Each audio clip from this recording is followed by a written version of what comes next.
ஒரு காலத்தில் மலைகள் மற்றும் பசுமையான காடுகளுக்கு இடையில் அமைந்துள்ள ஒரு பரபரப்பான கிராமத்தில் சின்னு என்ற எறும்பும் விஜி என்ற கவலையற்ற வெட்டுக்கிளியும் வாழ்ந்து வந்தன.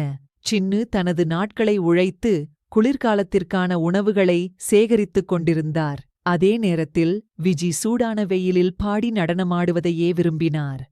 கோடை இலையுதிர்காலமாக மாறியது. சின்னுவின் கடின உழைப்பு பலனளித்தது. மேலும் அவர் குளிர்ந்த குளிர்கால மாதங்களில் போதுமான உணவை சேமித்து வைத்திருந்தார். ஆனால் விஜி தன் கோடையை அலட்சியப்படுத்தாமல் மகிழ்ந்திருந்தாள்.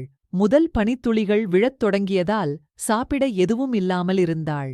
தன் நண்பனின் அவல நிலையை பார்த்த சின்னு தன் கடின உழைப்பை விஜி நிராகரித்த போதிலும் தன் உணவை பகிர்ந்து கொள்ள விஜியை அழைத்தான். சின்னுவின் கருணைக்கு நன்றியுள்ள விஜி தயாரிப்பு மற்றும் கடின உழைப்பின் மதிப்பை கற்றுக்கொண்டார்.